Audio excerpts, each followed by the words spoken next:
Join me in the pledge.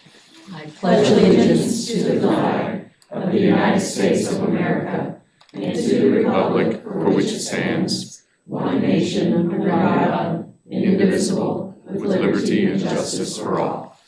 You may be seated.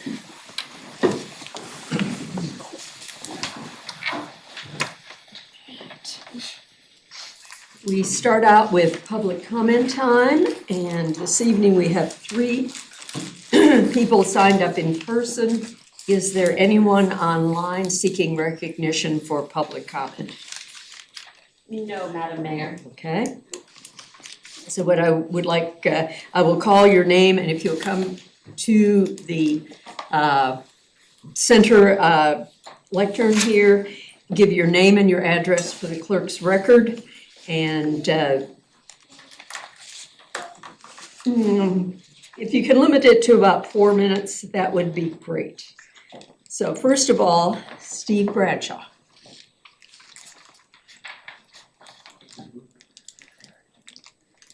Hello, I'm Steve Bradshaw. My address is 170 Cape Martin Circle, Hendersonville, 28791. Good evening, council members and fellow citizens. Today I'm here to urge your support for a project that will transform Hendersonville for the better. The construction of an indoor 50-meter competition pool with an adjacent smaller recreation pool. I've swum since I was 7, was lucky enough to receive a scholarship to swim at NC State. And I'd like our youth and seniors to have the same opportunity. I now coach West Henderson High School that has grown to a roster of 40 kids. We train in 3 lanes of the 50-meter pool at the YMCA. The 25-meter pool at the YMCA. This is challenging. 12 to 14 kids per lane. And there's no room for 2 of our Henderson County schools to even have a team, or any but 1 of our middle schools have a team. Why a competition pool? It's easy for a competition pool to be used for recreation, but impossible for a recreation pool to be used for competition or lap swimming. One more time, a competition pool can be used for many activities, but a recreation pool can't be used for competition. An Olympic-sized pool is 50 meters long. So when you watch the Olympics, it's in a 50-meter pool. And a common width for that size pool, that length pool, is 25 yards. This means that the pool can have 8 lanes for 50-meter lengths, or 20 lanes when it's set up for 25-yard widths. It will be used simultaneously for different activities like swim teams, lap swimming, diving, family fun, boys and girls club swim lessons. I don't know where they're going to have their swim lessons right here in the immediate future, and water aerobics. A competition pool is also an economic win over a rec pool. A 50-meter competition pool isn't just for locals, it's a magnet for regional and even national swim meets that would bring families from far and wide. We'd have the only 50-meter indoor pool west of Charlotte. Currently, we have our Western Regional High School meet in the middle of the state because there is no pool for us in the west part of the state. So they divide up the state in 3 different regions, the middle and the west and the east, but the west has to compete in the middle and they get all that revenue. Let's see. So we would have the only 50-meter pool west of Charlotte suitable to host age group and masters swim meets. Masters is like for age 25 to 100, and that sounds better than elderly swimming teams, I guess. Growing up and in college, I got to travel across the country to compete.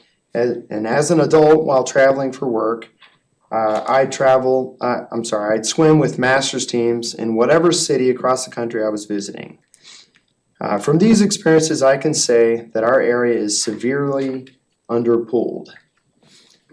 This summer, our YMCA teams will actually be traveling to Kingsport, Tennessee, or Spartanburg, South Carolina, to train several times per week for practices. Because in the summer, they compete in 50-meter long course pools. Yes, there's an upfront cost, but a competition pool is an investment, not an expense. Other cities have earned millions by hosting meets, and we can too. Imagine the pride of hosting a state championship, the joy of kids splashing year-round, as an indoor pool would offer, and the vitality of a healthier community. This isn't just a pool, it's a legacy. One of my fellow NC State swimming alumni, he's younger than me, but still fellow alumni, Colin Jones. Anybody heard of him? Didn't grow up with money, but was able to start swimming with the Boys and Girls Club. Colin is now the most decorated African-American Olympian swimmer in history. He has 2 golds and 2 silvers. I had to look it up because I thought it might be 3 golds and 1 silver. Not sure. But, he credits the Boys and Girls Club, and he goes around the country because he almost drowned when he was about 7 years old, and his mother put him into swim lessons. Let's dive in and build a stronger, safer, healthier, and prouder future for our community. Thank you. Did I make it in 4 minutes? Because I can talk longer. Indiana Jackson. Hey, Indiana Jackson, 2689 Howard Gap Road. Okay, so I do want to start by saying that I actually have a certain respect for each of you up there or down there, sitting there. Just because I come in here and I speak on what seems to be a lack of concern from the city for underappreciated communities, it doesn't mean that I have any hate in my heart towards any of you. Now, I do want to speak about the Brooklyn Community Garden. I think that's a great thing to be on the agenda. It's something that has needed attention, and I'm glad it's getting attention. But the Brooklyn Garden was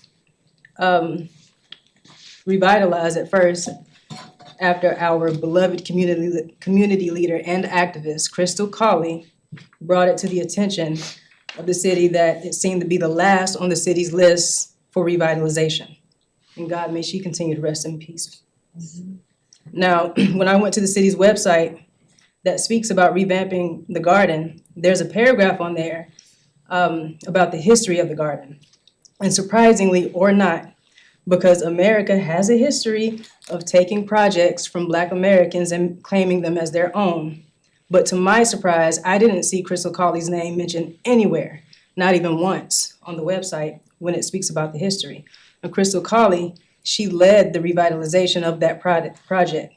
I have the receipts. I remember when she came to me about the fact that it had no attention.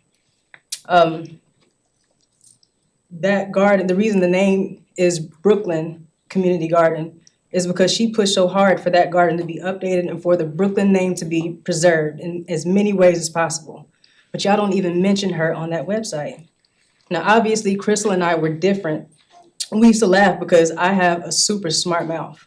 And so she would take everything that I said to her, and then she would present it to you all in a pleasant tone, and it would work. But she knew, we knew how you as a unit really felt about us. And even when I was ready to just wash my hands with y'all, like I said, the last time I felt like it's an immersive brick wall, she still wanted and tried to sit with you all. And you did her wrong. I mean, a positive community activist. You accepted her on your diversity and inclusion board and then turned right around and said, oops, we made a mistake. We don't accept you, Crystal, a well-respected community leader on this board. Sorry, have a nice day. Now, I just want to say, you still have a chance to do right by your community leader who is now passed on. You can honor her name. Put her name where her name belongs. Her name belongs in the history of the Brooklyn Community Garden, the Brooklyn Community Book Library, and the Brooklyn Community Bird Sanctuary. Her work should not go in vain. She worked and she fought hard. Crystal wrote a poem called Unmarked, and it was about all the unmarked graves of former slaves in this county. She will not go unmarked. Representatives of the city of Hendersonville, say her name and say it loud and proud. And just rest in power, Queen. That's all. Thank you, Ms. Jackson.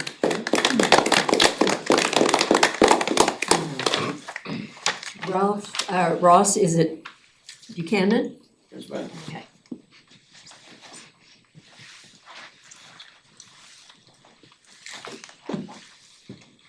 I'm Ross Buchanan, 73 Doris Lisa View, Hendersonville. I was here last month at the last meeting about a parking ticket. And hadn't really planned on coming here today, but about 2 hours ago, I got another one that I didn't deserve. I think that one's gonna get straightened out, but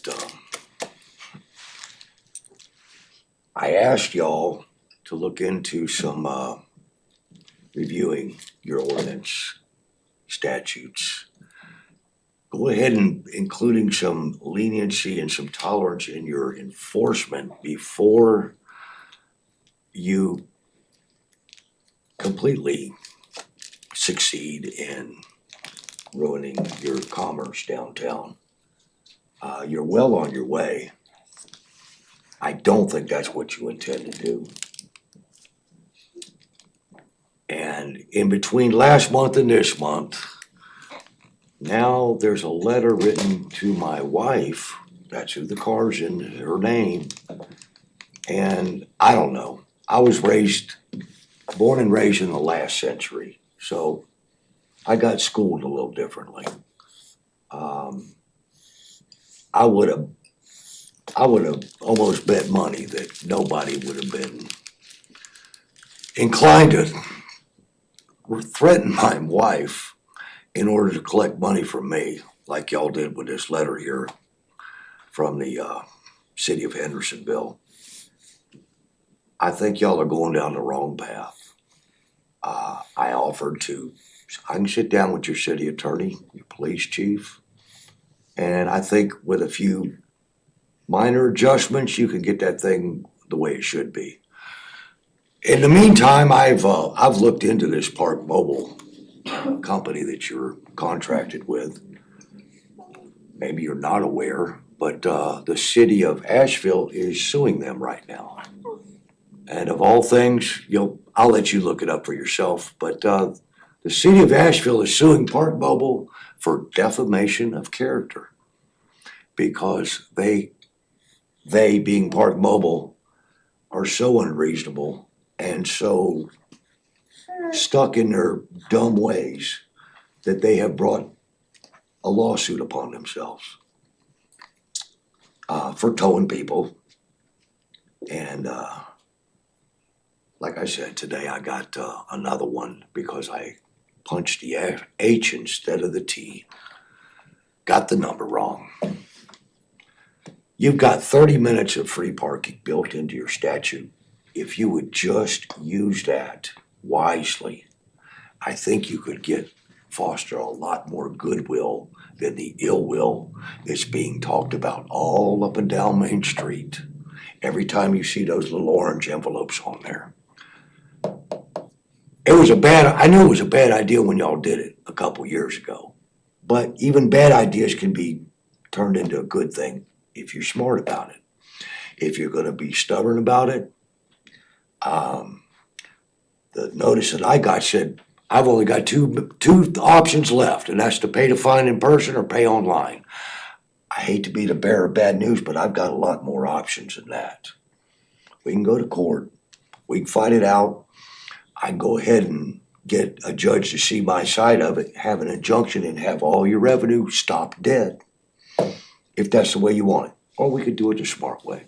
I'll leave it up to you. Thank you, Mr. Buchanan. Okay, we did have 2 digital general comments. Let's see, the first one was from Joan Rosenberg, 35 Winged Elm Court in Hendersonville. And her comment had to do with when is the timeline for debris pickup, which is something that we don't really have an answer to yet. It's being handled through contractors, and They're working, but we haven't gotten very far, I'm afraid. The other is Holly Newton, 309 Wayside Lane in Charlotte, and I am going to read this one. It says, the city police came out to 40 Smoky Ridge Lane, Apartment C, 16, the evening of February 20th, 2025. A young man with autism had a dangerous mental health break. Police acted with compassion and understanding. One officer, who I would like the name of, even coached him with calming breathing exercises. Bravo. So. All right. Okay, that was all we had for public comment.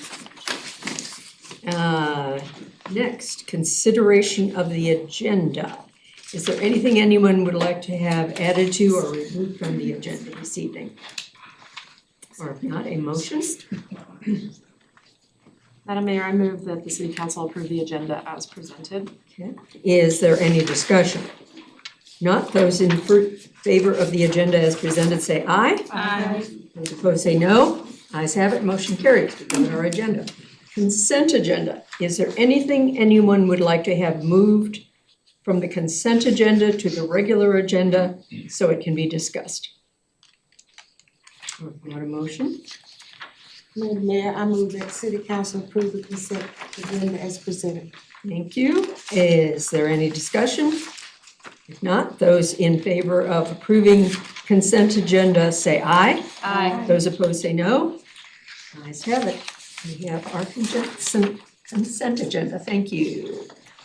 All right, let's see. We have some presentations. First one is about the Brooklyn Community Garden grand opening. And I guess we have several people who are going to present here. Is Caitlin going to lead us off?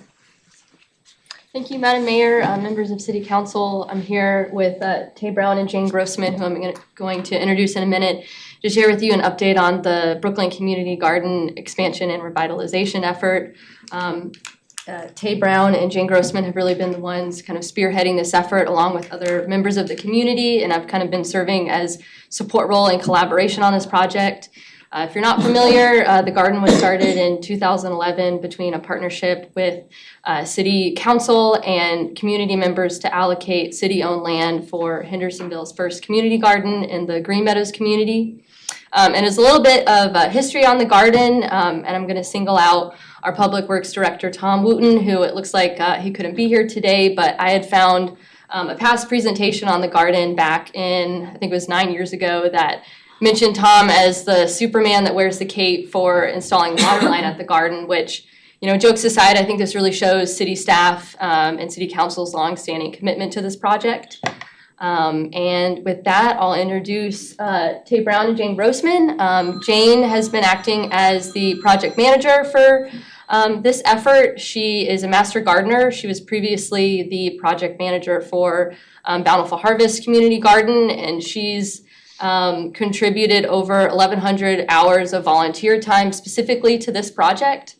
And she's really been kind of the one taking community feedback, putting a vision together of what really this garden could be. And then Tay Brown, he is a board member with United Way and Caregivers of Mother Earth, and he's really been kind of acting as the community voice throughout the project. And I know we didn't keep track of his hours, but I know he is every week answering emails, getting volunteer work days together, and even looking at how kind of bylaws and how we can make sure that this garden runs as sustainably as possible and make sure it's inclusive for everyone. So with that, I'll hand it off to Jane. Oh gosh, me first, okay. Good evening, Mayor Pro Tem and City Council. Thank you for allowing me to speak about this amazing project. I first became involved, ironically and synchronistically, the day that Crystal Colley had organized a work day at the garden, March 2022. They were working hard, they were doing a lot of great things, but as from a master gardener's eyes, I said, oh my gosh, there are things that could be done differently. So I connected with Liz Curtis, who was one of the initiators of the garden back in 2011. She got me connected with Ronnie Pepper. Ronnie, we got connected with Crystal Colley. So the four of us sat down outside at a table at the library, and we worked through what we thought this garden could be. I went back, did a 9-page analysis, walked the garden for 2 hours, measured, looked at everything, and went back and had a meeting with them, and they said, oh my gosh. So it's different when people that have the passion for a community garden, and then you have a gardener who has had the experience of community gardens, looking at it through a different eye. So Ronnie and I got to work right away, mulching, trying to get rid of the grass. I took Crystal to Bountiful Harvest. She told me what she liked about the garden, what she didn't like, and the thing that stood out to me, that always stand out to me in my conversations with Crystal, is her love of flowers, purple flowers. And she said, Jane, can we please have flowers at the garden? I said, absolutely, Crystal, we'll give you as many purple flowers as you want. So we worked that summer. We went through trying to get the garden, the small part of the garden, up and running, but we realized there were issues with groundhogs, invasive plants that grew like they were aliens, and water that flowed through the garden that we had no idea where it was coming from. So we knew we had to do something differently. I sat down one December and I'm looking at the plan that's coming up, and I can't believe that evolved from the Excel sheet that I put together, coloring in squares by squares to make this garden happen. We got our first grant, and that sort of got things rolling, and people said, yeah, we can do this, we can get funding for this, which was always a challenge. We had a meeting in May of 2023 at a growing place to go. Members of the city, people from the community, myself and others, we came together, and the energy just came together for moving this project ahead. We got grants at table to talk about, and it's just through the love, the passion, the commitment from community members, from myself, and from other everyday volunteers that have made this happen. It has been hard work. We've been out there pulling invasives off of the embankment. We have been laying, I can't tell you how many loads of mulch and wood chips. It's been a lot. I mean, we have put a lot of sweat equity into where this garden is. What the garden is going to bring a safe place for community members to gather, to have access to fresh food, to connect with fellow community members, and create, it's going to create a beautiful place. We have so many pollinator plants that have been planted there. And this wasn't really my intention, my plan, but it just sort of evolved organically, is that we're also renovating or restoring the railroad embankment. That is a project unto itself. And if I had known before, I would have planned things differently, but we just sort of jumped in. But what this is also going to do is create a pollinator pathway linked to the greenway, which is going to be awesome. I was amazed the first time we got pollinator plants in there, that probably within an hour, all the different native bee species and buckeye butterflies that appeared out of nowhere. I had no idea that they were even there. We plan to start growing this spring. We're going to plant things that are value crops for the community, such as cabbage, collards, greens, carrots. We also have a third of the garden is dedicated to Crystal Colley as a children's garden. She loved children. Every time I spoke with her, it was all about getting children connected to nature. So a third of the garden is dedicated to her and her love of children being connected to the outdoors. It's still evolving. The first year is going to be interesting to see how everything pans out, but I think it's going to be fantastic. Audrey Hepburn said, when you build a garden, you believe in the future. Well, I believe in the future. I think this garden brings about believing in the future and bringing hope. Hope to Green Meadows, hope to the children of the area to learn to grow food, to see how it happens. Hope for the pollinators and the birds whose population is decreasing. And it's also a bright light for the city of Hendersonville. Thank you. Yes, you can clap.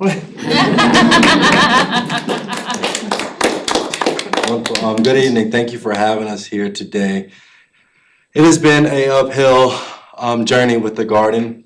I myself came to Hendersonville over 25 years ago, lived right up the street, attended the Boys and Girls Club for 10 years, and now I'm coming full circle again after doing several canvassing events with the city to rebuild just the garden and the community and everything along with it. As I'm sure most folks are aware, there has been a history of distrust between the Green Meadows community as well as the city, the chief of police, and by no means I'm saying this garden is going to resolve those issues, but I definitely believe it's a step in the right direction, and that's what's going to get things done. And in addition to that, I'm not sure how many folks are aware, but it's actually a food desert, the area, and so the garden will definitely address some of those resource and natural just issues as well, providing safe food, opportunities for children to get involved, maybe sell on the curb market when they have the vegetable and the fruit stands up there as well. So we're excited. I'm canvassing the neighborhood. I've been in collaboration and conversations with the Boys and Girls Club. As James mentioned, we got the Black History Research Group. There's lots of work going in regards to just an archive, in regards to getting some oral history interviews. I've been in contact with actually several residents who are going to offer some more insight on the history of Brooklyn, who grew up in the Brooklyn community before it became the Green Meadows community. And so there's a lot of moving pieces. And P.S., I think Caitlin undercut herself. I like to think we're the three musketeers, myself, her, and Jane. So it wouldn't be possible without her as well. So I just wanted to offer that. In addition to fundings, we've got lots of money. As you can see on the screen, we've received 2 large grants in the amounts of $25,000 from Community Foundation in the city of Hendersonville, as well as just a lot of different nonprofits, individual donations as well from the city, Caregivers of Mother Earth, Master Gardeners of Henderson County, B-City USA. And so this project would not be possible without all those donors. And we're in conversations right now as well with Conserving Carolina about fiscal sponsorship to sustain the garden growth. And who knows, maybe one day we'll look at a nonprofit, but let's take it day by day and year by year because it's an organic process. And so I just wanted to highlight there are those structural elements that are coming in place in regards to bylaws. We're actually going to get a garden committee advisory appointed as well, so that way we can have some oversight and work. And we also have some garden guidelines that are going out as well, just for everyone's safety and assurance as well. And so everything on the back end, the paperwork to the community connections to the communal aspects of the garden are all coming together as best as we possibly can. I do ask for grace because, as you know, Mother Nature is not something that you can necessarily predict as we move forward from Helene. And so it has been a timeful process, but I definitely believe over the next year to two, we'll have a lot more structure in place and we'll have more residents involved. So I'm excited to see that. And I think we're going to organically, I think there's a picture up next of some of the features and what the garden looks like Jane was talking about as well. So you can see there's a berry house that'll be coming in soon. We've been fortunate to have Habitat for Humanity come out and offer us some work as well. As we paid for the prices, they came out and provided the expertise to get a pergola up. We've got some ADA walkways going in, and hopefully we'll be able to expand it into the children's walkway as well too, so that way it's accessible for all folks of ability ranges. You'll see that there's some raised garden beds, some lowered garden beds, a shed, as well as a compost station that'll be coming in as well. And so we're super excited to see all things coming together. Crystal's College Children's Garden will have a memorial and a plaque that honors her work, her legacy, her name, and everything she's done to be a part of this garden as well. And so I wish we could give justice to everyone who was a part of this garden and who paved the way before this garden even came to construction. It's just impossible. But we're going to do our best to recognize those folks that had a collaborative effort in this, as well as recognize Crystal, who was a big part of the inception in this garden. And then we'll go forward to how to get involved. And so we will have a grand opening March 20th at 4 p.m. That is the first day of spring. You see what we did there? So we're excited about that, 4 to 5:30. If you want to RSVP, you just email Caitlin, the sustainability manager here of Hendersonville City. And like I said before, we'll have a committee to come together. And so at that grand opening, we're going to offer up an opportunity for community members to be involved in that committee, which will more or less serve as just a board of the garden and decision-making, grant funding, all those things along those lines. We'll even we're going to give priority to community residents when it comes to garden beds, but we're also going to allow general gardening as well and just work through that list as it comes through. And so we're super excited to offer ADA beds, individual beds, maybe in the near future lease beds, just not as of right now, as well as just a bunch of different opportunities to get involved, whether it's just sitting outside, eating at the pergola, eating your lunch, or just walking the garden and checking out all the cool insects that we have with the pollinator plants. And so When in doubt, remember March 20th. What day is it? March 20th. at what time? 4 p.m. There it is on the screen. So if you like, please RSVP with Caitlin. We would love to see you out there. There's going to be a lot more opportunities to get involved. Some nice delectable delights. I heard there's cupcakes, and so that's always nice as well. So we appreciate it once again for the support of the garden, everyone hearing us out, and we hope to see you on March 20th. Thank you. Right, thank all Yeah. of you.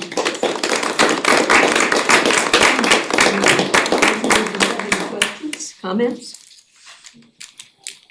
I'm just sitting here thinking that I feel like we just had that meeting and a place to go, but you said it was in 2023, and now I'm really confused. Because it does not seem like it was that long ago. I'd like to direct this to either Mr. Brown or in the future, I think I mentioned at one of your meetings about having a structure there that can have refrigeration so that you can also maybe have room enough to have classes on canning and freezing so that it would be year-round food available for people in the community. I think that's a hope and a wish. I think that maybe not there at first, but maybe at a local church is what I'm hoping for, so that we can get the community engaged before we involve that expense. But I think that is such a key part of community gardening is to take that excess food and can it, because what do you do during the winter months? So thank you for bringing that point up. I agree with you 100%. And I definitely believe Jane's talked about having workshops for children and adults alike just to have more or less an onboarding process. And so once folks are accustomed to getting down and dirty in the garden, I definitely believe that's a future possibility, hands down, and a fantastic idea. Okay, so if you want to have your name on the list for a spot, we contact one of the three.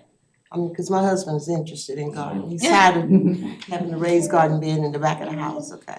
So on March 20th, we'll announce an application with garden members and guidelines. We're giving priority, like we said, to the Green Meadows community beforehand. But right now, I would definitely say be there on the 20th, and then Caitlin will continue to add things on the website. The website is super duper new, so it doesn't even begin to encompass all the things on the garden as well. So there'll be updates on the website, as well as if you want to email Caitlin. And March 20th is a great opportunity to learn more about what's coming out next. And we even have a Facebook page, Brooklyn Garden as well too. So if you want to follow that, that's a great way to get involved.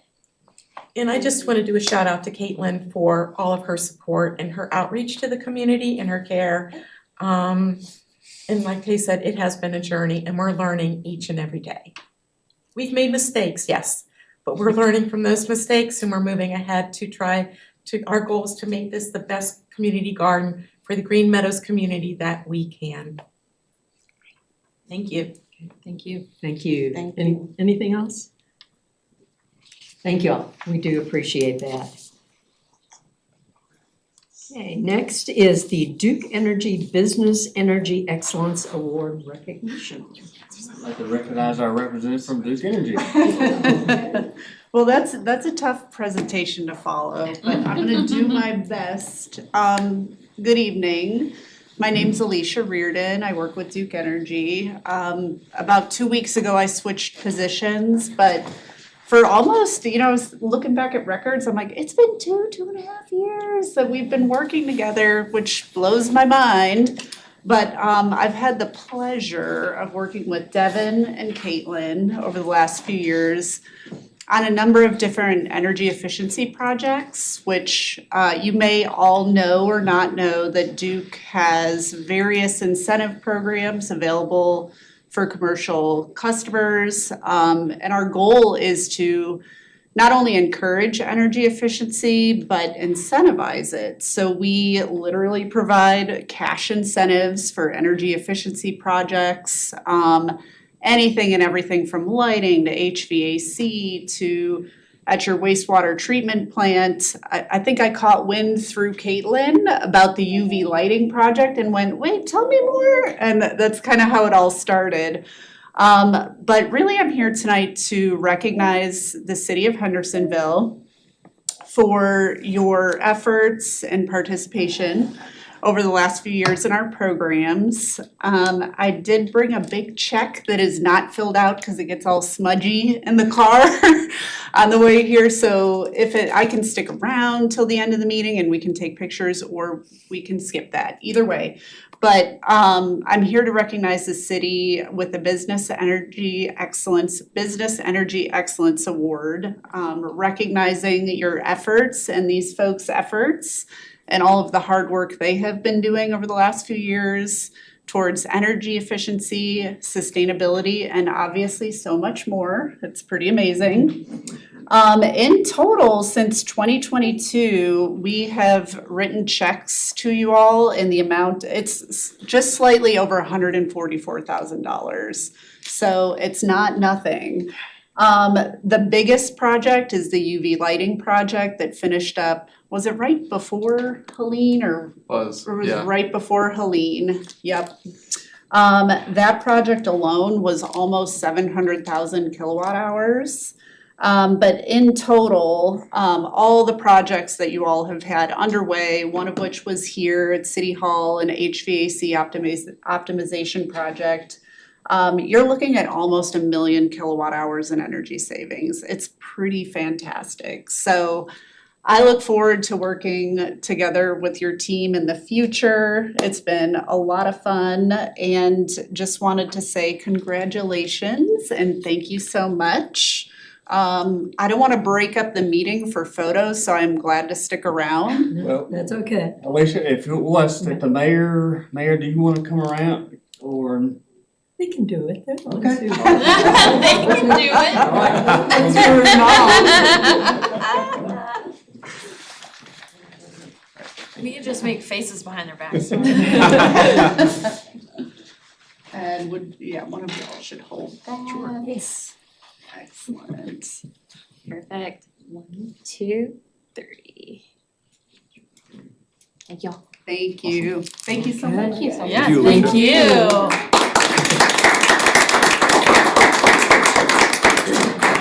Do either of you want to say anything about it? I'd like to add something, if you don't mind, sorry. I just want to add the UV disinfection project that we had at the wastewater plant. It was something that was funded through ARPA, the American Rescue Plan Act. And Alicia's exactly correct, that came online just before the hurricane. And it was actually our only piece of disinfection equipment that survived the hurricane.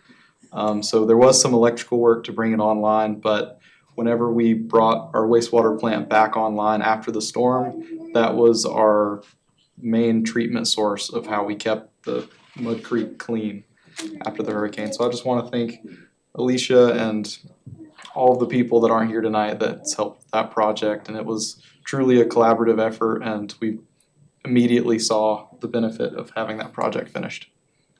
Okay. Thank you. Thank you. And I forgot to mention too, next week we're meeting to start the process of a case study. So there will be an in-print, available digitally case study highlighting all of this that I'm sure that they can share with you once it's ready. So it's awesome. Laura? And I'll just add, I just want to say I'm incredibly thankful for Duke Energy's partnership. I feel like there's been projects that, at least for me, wouldn't have been possible without your help. And I think it's been just wonderful seeing energy savings and just lots of great sustainability. Awesome. Okay, thank you. Right. If you need to leave, you may leave. You don't have to stay unless there's some other reason why they need to be here. Okay. Okay, we do have a public hearing. This is, We didn't do What? this yet. oh, I checked it off and we weren't there yet. Thank you. Hendersonville Academy graduates, yeah. Man. Thank you all. I'm Lou Ann Welter with the Human Resources Department. And this is the 7th time I've come before you, the 7th City of Hendersonville Academy that we've run. So this is offered to our employees who would like to find out more about state legislature, how the state runs, how we run, what we can do, can't do, and all that kind of stuff. Brian does a whole night on budget. which is getting better, and I'll. It's getting better. That's a glowing endorsement. I will, I'll understand it someday. So, and John does 2 great nights of answering questions and everything. We also have Brittany Brady from Economic Progress to talk about industry. Tyler was there to talk about planning. HR does a whole night, and legal speaks to a lot of interesting things that legal has to deal with.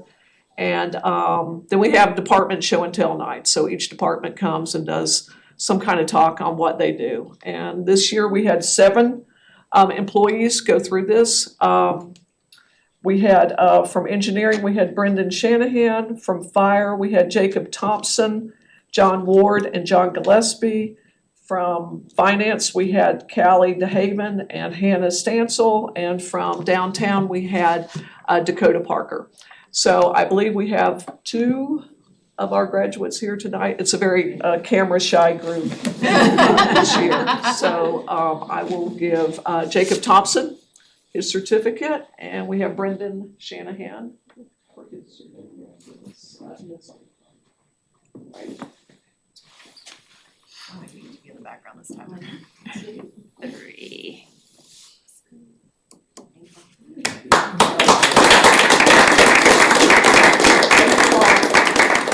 Thank you, Luann.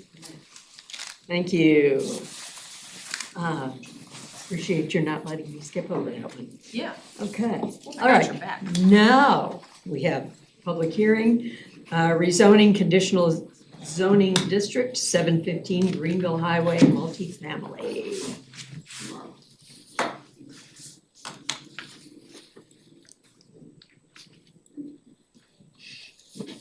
You can tell us a joke like that. Why does a chicken coop only have 2 doors? Because then it would be a chicken sedan. That is correct. I tried. Now I feel like we need to start a dad joke competition. I know. Good evening, Madam Mayor, members of City Council. The city is in receipt of a conditional zoning district petition. The property consists of 3 parcels. The applicant is Travis Fowler of First Victory Incorporated. The property is currently zoned PCD or Planned Commercial Development. The applicant is requesting to rezone the subject property to urban residential conditional zoning district. Subject property is approximately 9 acres, and they're proposing to construct 185 multifamily units on this property. The Gen-H comprehensive plan designates the subject parcels as open space conservation, natural, open space conservation regulated, and mixed-use commercial. The NCM for this project occurred on July 19th, 2024, and there were 11 residents in total in attendance. We did receive 7 pre-submitted public comments to that meeting, and some of the main topics that were discussed was the consideration of traffic impacts, flooding impacts, the scale of the building compared to the other buildings in the area, affordability, stormwater concerns, stream buffers and their protection, the density proposed for this development, and also the size of the building and the proposed footprint. So on the screen are some site photos taken from that subject property. So the top left is a typical view of the subject property. The top right is a view of the pond that's within a water conservation easement. Bottom left is a blue line stream that runs along the western property boundary, and the bottom right is a typical view of the site looking southwards towards Chadwick Square. So the photos on the screen of the show subject property during and after Hurricane Helene. The photo on the top left shows the subject property during the storm, taken on September 27th from the South Rock parking lot. And I took the photo on the right about a month later at the same point, showing post and during hurricane conditions. So the slide also shows the subject property in Greenville Highway during a normal heavy rainfall event. 3 of the 4 photos are from January 9th's heavy rain event from last year, 2024. As you will see, Greenville Highway had a great deal of flooding. The proposed full movement access on the subject property would be unusable as proposed in such a rain event. The development would only be able to use the right in, right out access to the south. The last photo on the bottom left shows flooding that occurred prior to Helene and the rain event leading up to Helene. So as I mentioned, the property is currently zoned PCD, so there was a planned development that was approved for this property. The previous development associated with the zoning received a special use permit from City Council on June 5th, 2008. The special use has since expired and could not be acted upon today. The special use permit was granted to construct 6 buildings totaling 89,200 square feet. The uses associated with this development included a restaurant, an office, a retail space, a bank, and a hotel. 4 of the buildings were proposed to be 35 feet in height, and 2 more were proposed to be 40 feet in height. The development also provided 316 parking spaces, and as you know, this development was never constructed. According to the 2008 floodplain maps, all portions of this property except for a 1,500 square foot section at the southeastern corner are within either the floodplain or the floodway. The subject property does have floodway, 100-year floodplain, and 500-year floodplain all present on it. The proposed development is shown completely outside of the floodway portions of this property except for a conceptual location for an at-grade walking trail with benches that are shown on the plans. They are, however, proposing to build in the 100 and 500-year floodplain portions of the property. If approved by the City Council, development would be required to receive a floodplain development permit during final site plan review by the city's floodplain administrator. Site plan states that 98.7% of the site is inside the 1% annual chance area or 100-year floodplain and floodway. And then it states that 17.8% of it is just within the floodway itself. So some historic imagery of the site. So from 2002 shows commercial uses that were once present on the site. That's on the left-hand side of the screen. Reviewing historic imagery and available documents, it also appears that the site had a quite extensive amount of grading throughout the years. It also appears that fill was placed on the site as well. The photo on the right kind of shows that. Per the zoning ordinance, this project would be considered redevelopment in accordance with our natural resource sections. And basically that states historically some areas within the city's zoning jurisdiction were developed despite the fact that they lie within the 100-year floodplain. In order to address concerns about urban blight, this section allows redevelopment to occur on existing developed sites which no longer function as natural floodplain, when such redevelopment will not further result in loss of floodplain functionality. Due to this information, this project would not be considered a greenfield development or new development on this site. So moving into the proposal itself, on the screen is the proposed site plan for the development. So as I mentioned, the development is proposing 185 multifamily units with a gross floor area of 231,037 square feet. The proposed building footprint itself is 58,367 square feet. The proposed building is 4 stories and at the highest point 52 feet. The building and site is required to meet all building and design requirements for urban residential developments, and this includes but not limited to building materials, building offsets, building projections, building orientation, and also scale. A 7-foot wide public sidewalk will be provided along the entire property frontage of Greenville Highway. The sidewalk will tie into the existing sidewalks at Chadwick Square. All frontage sidewalks will be constructed within the right-of-way and will be publicly maintained by the city. All internal sidewalks will be privately maintained. All site lighting will be required to conform with the city's lighting standards for multifamily developments, as well as lighting in areas abutting stream buffers. The development is required to have 193 spaces. The site plan shows that the development will have 288 parking spaces, 8 of which are handicapped. The site plan also proposes 2 electronic charging stations for the development. The property does have a blue line stream, as I mentioned, along the property edge. The property does show a 30-foot stream buffer and a 20-foot transitional zone. On the site plan, one section of their plan does show 6 parking spaces that are proposed to be within that 20-foot transitional zone, and they're required to be made of a pervious material, so they are using pervious pavers. The site also has delineated wetlands along the western property boundary.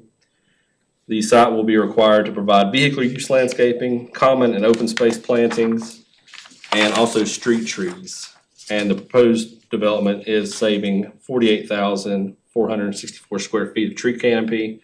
And this equates to about 78% of the existing tree canopy on the site. So this development was also required to submit a traffic impact analysis, which was done in accordance with an approved scope by the City of Hendersonville and NCDOT. The TIA showed that this development would create 836 daily trips, 70 AM peak hour trips, and 72 PM peak hour trips. That is worth noting, all of those are under the city's normal transportation impact analysis thresholds, but urban residential does require TIAs with all developments. So 6 intersections were studied with this TIA. 2 of the intersections had recommended mitigations. So mitigations at Greenville Highway in the first access was to construct a dedicated right turn lane on the southbound of Greenville Highway approach with the appropriate amount of storage and tapers. This is shown on the plans. The second mitigation is the access to construct with a dedicated right-hand turn lane on southbound approach of Greenville Highway with 100 feet of full storage. And that is also shown on the plans as well. So moving into some conditions, these are the conditions that were proposed by the developer and are included on the site plans. So the first condition is to allow them to do more parking than what is the minimum required. Urban residential aims for developments to use the minimum amount of parking required, so they want to go above that, so they are asking for a condition. The second condition relates to common open space trees for the development. They're proposing to install all of the required trees, but not wanting to change the location in which they have planted in order that they don't want to disturb the floodplain or conservation easement areas. The third condition is proposing to allow the developers to have a wall that exceeds 16 feet without an offset. They're proposing that no wall exceed 26 feet without an offset, and they provide a building elevation that shows that. So this elevation shows on the screen is the elevation that would be visible from Greenville Highway. Let's see, yeah. So I'll provide a zoom in on that. So these 2 walls are the sections that the developer would be requesting the condition, as shown right there. And this is the actual status of that. So here's the zoomed in version. The elevations show a 25-foot 1 inch between offsets. So it's worth noting that the developer has requested these offsets be measured from exterior walls and balconies rather than just exterior walls themselves. So continuing on with the conditions, the fourth condition is proposing to remove the requirement of this development to provide a bus shelter since the adjacent property already has one. Loading zones, the fifth condition is proposing to allow the development to have 3 designated parking spaces to serve as their loading and unloading zone for the development. These spaces are in the front row of parking near the building on the southern end. The last condition is the condition that was actually started out as a counter to a tree board recommended condition when this project previously went through the CZD process. As the board knows, due to overarching changes in the zoning ordinance for how the city reviews CZDs and the addition of tree preservation and increased planting requirements, the current application did not go before the tree board. So the subject property has a split future land use designation. The floodplain portions of the property are designated as open space conservation regulated, while the floodplain portions are designated as open space conservation natural. The small portion of the property that is outside of the flood hazard area is designated as mixed use commercial. The subject property is within the focused intensity node of Greenville Highway and Spartanburg Highway. Moving on to land suitability, the subject property is not listed on the land suitability or supply maps due to the large amount of floodway and floodplain that make up the property. Subject property is in the focus intensity node, as I mentioned. They are somewhat consistent with the open space conservation designation, and the development is consistent with the conservation open space conservation regulated designation, and it is inconsistent with the mixed use commercial designation just because there is not a mix of uses, it's just a multifamily development. The 3 parcels that make up the subject property are currently zoned PCD, as I've mentioned. The Greenville Highway corridor consists of planned commercial developments, highway business zoning before transitioning to a mixed-use zoning at Chadwick Avenue. The mixed-use zoning follows Greenville Highway frontage corridor for the remainder of the city's jurisdiction. The subject property abuts an existing multifamily development to the south. The residence of Chadwick is a 68-unit project on 3.85 acres under PRD zoning, which is roughly 18 units per acre, and they provided 104 parking spaces for that development.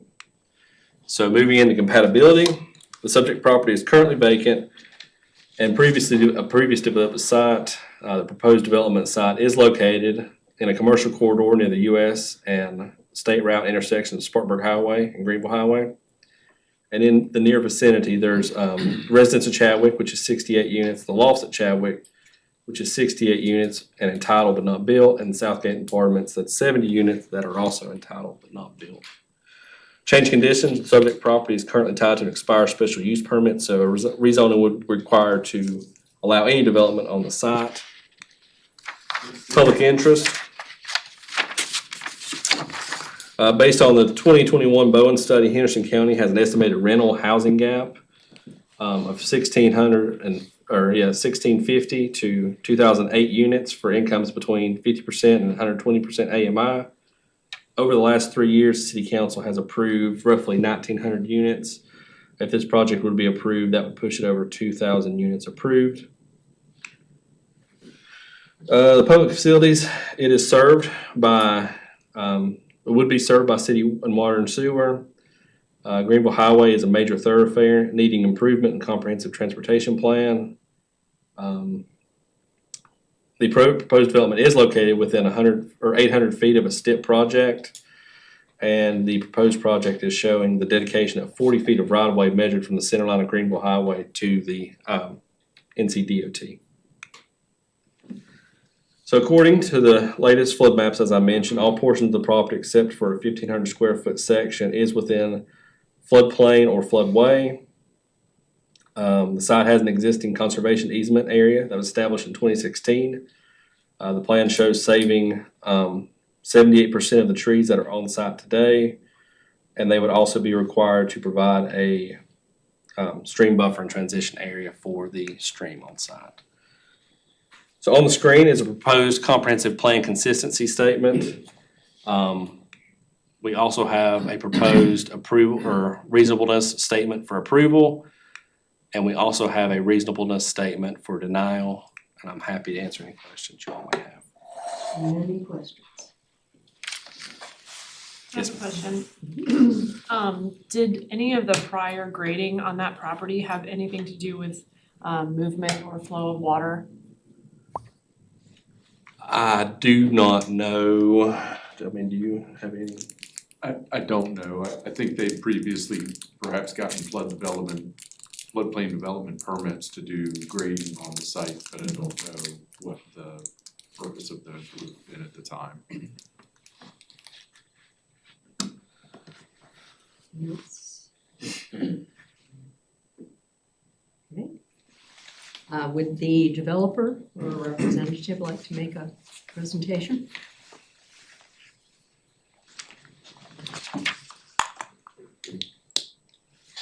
I think our presentation is keyed up and I'll wait on that. My name is Derek Allen.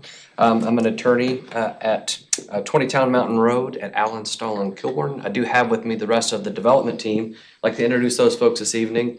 Travis Fowler, who is the developer. To his right is Jeff Moore, who did our traffic impact analysis. I've got Andy Fick from Headwaters Engineering, who can talk about the flood modeling. Behind me, John Kennard, who's a civil engineer, and Rob Dole, who is our landscape architect. Do I have to tell a joke? No. Okay. One of the things that we hear about a lot in Western North Carolina, especially in post-Helene times, is the availability of housing, and this is one of those things. And we look for those things as a community, and we look for them in places where it makes some sense. We look for the missing middle, and that missing middle is a project that looks a lot like this, and that's what we're trying to bring. This is 185 units of missing middle. We think it aligns with the city's urban residential conditional zoning district as well as its comprehensive plan. I'll try not to be duplicative in my remarks. I think staff does a really great job of getting you guys prepared and with their staff report. If I can go to the next slide. You have a clicker. Oh, sorry, even better. Thanks. And this is just the pullout from the comp plan talking about the missing middle and the housing assessment and the needs. We think our petition proposes to provide the additional housing to offset the local rental demand. And the staff report mentions this being a long vacant property and a long expired special use permit. We do like that the site plan, and are proud of that the site plan uses clustering to pull the development out of the sensitive areas of the site. And in fact, for the sensitive areas of the site, we are adjacent to and have easement that our Parks and Rec would like to have, and we're making that part of the condition. I'll get to that in just a moment of this development. If approved, that we would convey that easement to the city as part of their parkway plans. This is the residential sustainability piece. This is in the high sustainability area for residential use. Its proximity to retail, grocery stores, and services and parks makes it a desirable place to live, and has walkability and bikeability for those points as well. We also know that this aligns with the city's future land use plan. We do think that this is a good transition piece from the open space conservation, as well as in between that and existing multifamily that was mentioned by staff in their report.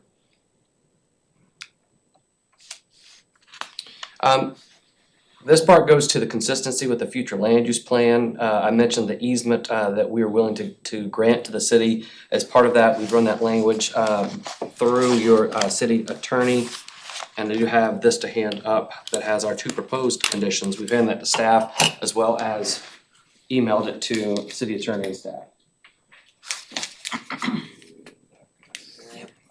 We'll pass those down. Okay.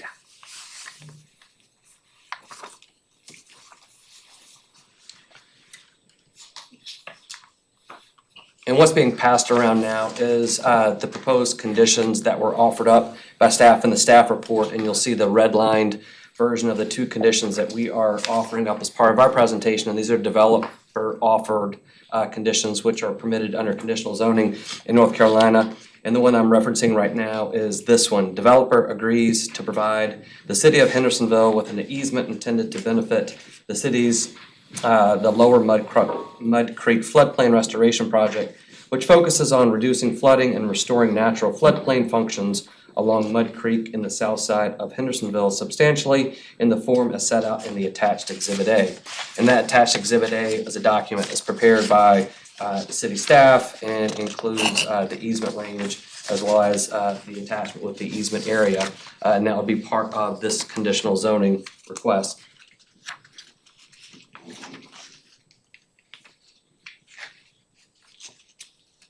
Continuing on with the consistency in the future land use plan, I want to talk a little bit about our landscape plan. The tree and shrub planting requirements and exceeding those can be another element in flood mitigation. We'll point out, and this is in the staff report as well, the trees, we're putting in 187% of the required tree plantings on a site that doesn't have a lot now, and 115% of the shrubs. So not only are we meeting the requirements of the ordinance, but we're exceeding them by a large margin. We also exceed the open space, both in terms of the overall open space as well as the common open space. We think that the project strikes a balance between conserving and protecting the portions of the site that need it and maximizing the site's potential for development, and doesn't have the mixed-use commercial that the previous site had. We think that's a better fit. There is one other condition that I would like to introduce, and that is a condition related to making units available to accept vouchers. And that is shown on the red line I just handed up. And that condition would read, developer agrees to make 10 units available to accept housing vouchers for otherwise qualifying applicants. If no voucher holders have applied for an eligible unit, For a 30-day period, the designated unit may be rented to an applicant not holding a voucher. And there's additional language that goes with that.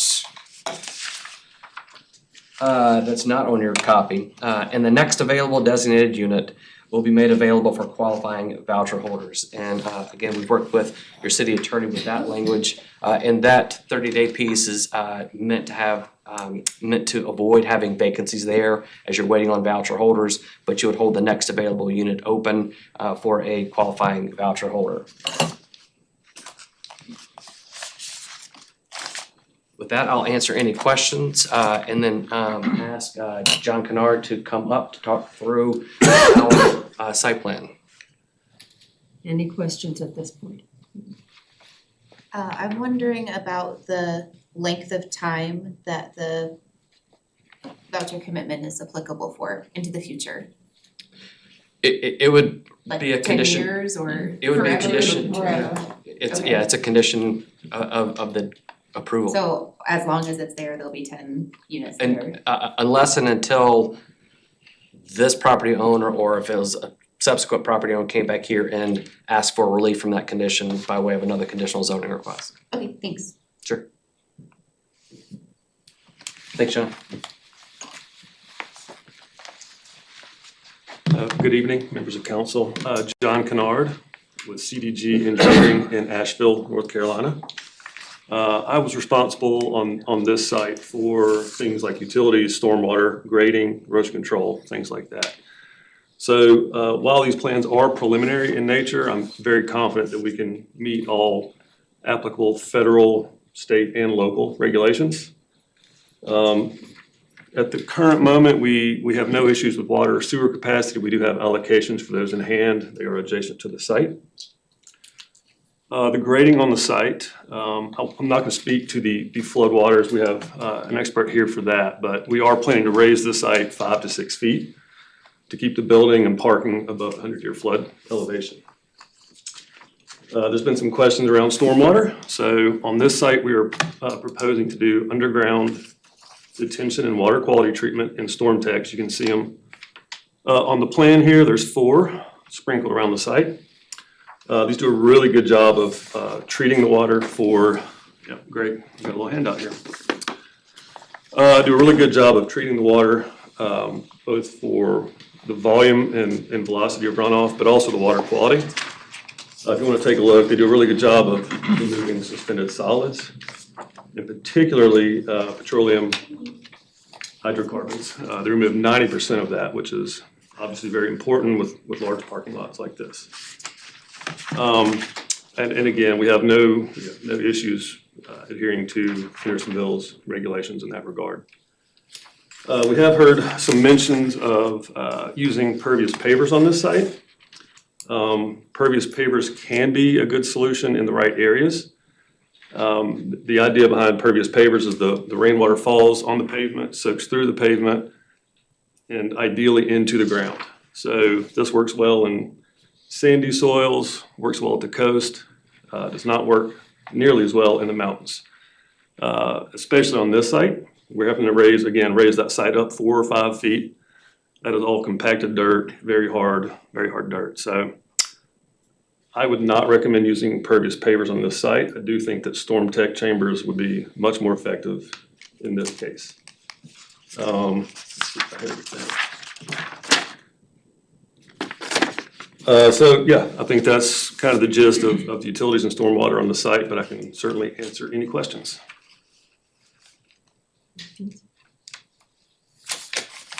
Okay, thank you, Mr. Kennard. Thank you. Thanks, John. And one of the things that we were talking about, we were looking at that pervious pavers, and we looked hard at that because it was mentioned by some folks, was that the idea behind pervious pavers is being met by the storm tech in terms of the water going through and being collected and treated. And so we thought that that was the best place, especially when our engineer tells us that. I know that Rob want to talk a little bit about landscape architecture on this in terms of what we have in our plantings, and especially in terms of our tree and canopy requirements on this. Sure. My name's Rob Dull. I'm a landscape architect based out of Asheville at 362 Depot Street. Derek did a good job covering some of the main points here. With this being a redevelopment site, there's only, I think, 10 trees over 12 inches on the entire site. So it's not often that you can do a multifamily project like this and not cut down a single tree. So that makes this kind of a fun, unique project. But then when you look at the number of trees that we're putting back onto this site, we're really regreening the site along with the development, which again is typically not something that you can accomplish. Derek mentioned, we are exceeding, even by a small amount, open space, common open space, tree canopy, and again, the percentages that we're above and beyond on trees and shrubs is fairly significant.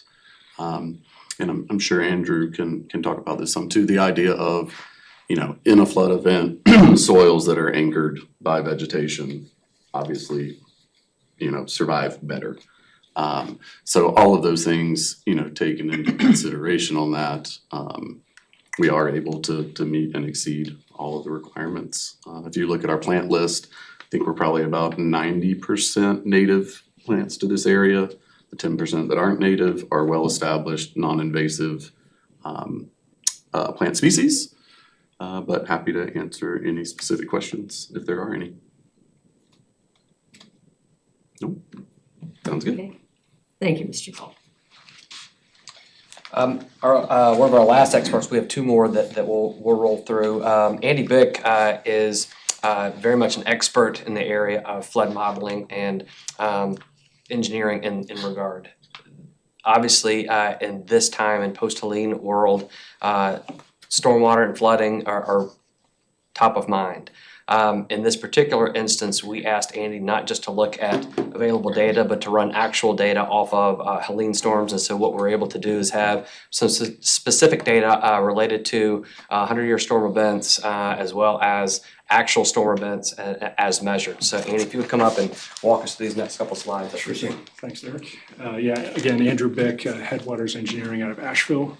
Couple of important points off the bat. First, the site plan that John and his team drew is entirely out of the floodway. So it doesn't show up real prominently on this, but it's a dash line kind of diagonally on the west side there. So according to the city's flood damage prevention ordinance, we wouldn't have to do any modeling of this development to be in compliance with that ordinance to show no adverse flooding impact. We did that anyway, and there is no adverse flooding impact, but it's important to point out that there would not be a requirement for that. Another key point is this 9-acre site, and there's only a fraction of that that's getting developed, is a tiny fraction of the Mud Creek watershed, which is 21 square miles, so it represents less than 1/10% of the whole watershed. So it's a drop in the bucket, so to speak. Okay, so here's the 100-year flood event passing down Mud Creek and projecting that 100-year flood elevation across the site. And as John mentioned, the site's going to be raised up 4 to 5 feet. It's also worth noting that a lot of the site is already above the 100-year flood elevation. This is to raise it even higher above. So in the 100-year flood, everything's high and dry, parking, certainly the building is completely above the flood waters.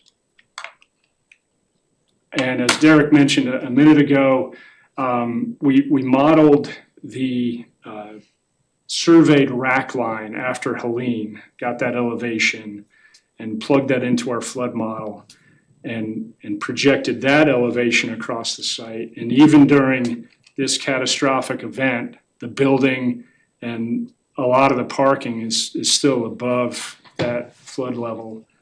What you see in blue is shallow flooding, in the 6 to 12 inch range, and that's basically just stagnant water. It's just sitting there for an hour or two, and then it dissipates and rolls on through. We use that model to sort of back calculate what that flood event might be, what discharge it would correspond to, and according to our model, it's more than twice the 500-year event. So I don't know if that's a 1,000-year event or a 1,500-year event. It's hard to know. But suffice it to say, it's a exceedingly low probability event, and even in that event, the site performs fine. It's high and dry. So I think that was the last flood-related slide. I'm happy to take questions if you have any. No? Okay. Okay, thank you, Mr. Beck. Thanks, Ian. And not to take time away from Jeff Moore, but on the traffic impact analysis, we have submitted it. NCDOT has already approved our traffic impact analysis. If you have any traffic questions, I'll have Jeff come up to answer those. But with that, we would ask for your approval of our conditional zoning request with the two conditions that we have added to it here this evening. Any further questions at this point? Okay. Thank you. Could we take about a 5-minute break before we start the public hearing? I need to stand up and stretch a little bit. Absolutely. Okay, thank you. Okay, so we'll Recess. Yes, we're recessed for about 5 minutes. I'm good with that.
Like we're all kindergartners.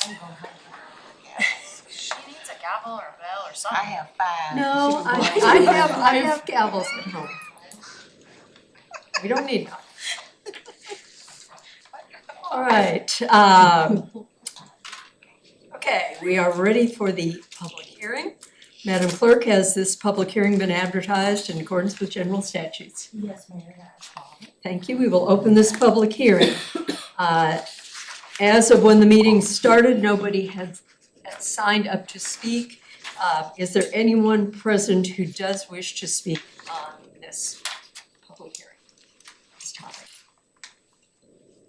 Is there anyone online? Yes, Madam Mayor, we have 2 hands. Please call those people. Lynn Williams, you are unmuted.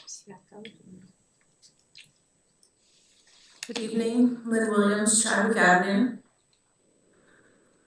I will start by asking, where else do you see 4-story buildings anywhere in the vicinity of this project? If you look around from where it's proposed to be built, look in any direction, and there's not any 4-story buildings in that general vicinity or in the character of any of those neighborhoods.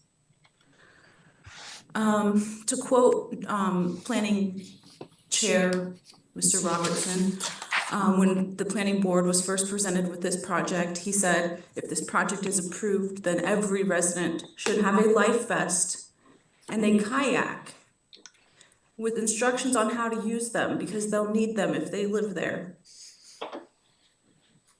So when Helene came, and also when it showed in the photos in January, the flooding was so extensive that, Chadwick Commons was flooded. And if you look at their commercial buildings and over on that side, those buildings are on stilts for a reason. And the flooding came all the way up above those stilts. And then across the street on Chadwick, we have that sewer pump station that's often flooded right there where Johnson's Ditch is. And like everyone does know, during the hurricane, the only way to get into town was through the swift boat rescue, as far as if you had an emergency, because the interstate was not available. In this case, people might have to be rescued, hundreds of people, by this one site. Publix, when it came in, was supposed to make flooding better, but collectively people believe that it didn't make it better. And also there's word that after Helene, there was extensive damage to the Fresh Market parking lot. What's going on there, whether it's gonna get fixed. And let's see, so as far as the perspective on the day of Helene, you had flooding all the way from South Rock Grill to chest height at the doors of Fresh Market, all the way to, South Grove Street was a raging river. And that included this entire property. And the photo that's presented in the presentation that Tyler presented, the one that showed the property after Helene hit, that was submitted by our family, because we made sure to get down there to document it so that everyone could see what a bad idea it would have been if those buildings had been built there. I think it's an important point to say that the asphalt has broken up. That's what I've heard about along this process, that the asphalt has broken up on that lot. So it has begun to be more of a valuable floodwater mitigation. If this had happened during Helene, there would have been no way in and out of the complex. I heard that potentially on the south side of town, but that just wasn't true. Witnessing that is showing that the parking lot would be inundated with water. He showed that in the maps that he just presented. So that's not gonna really be possible.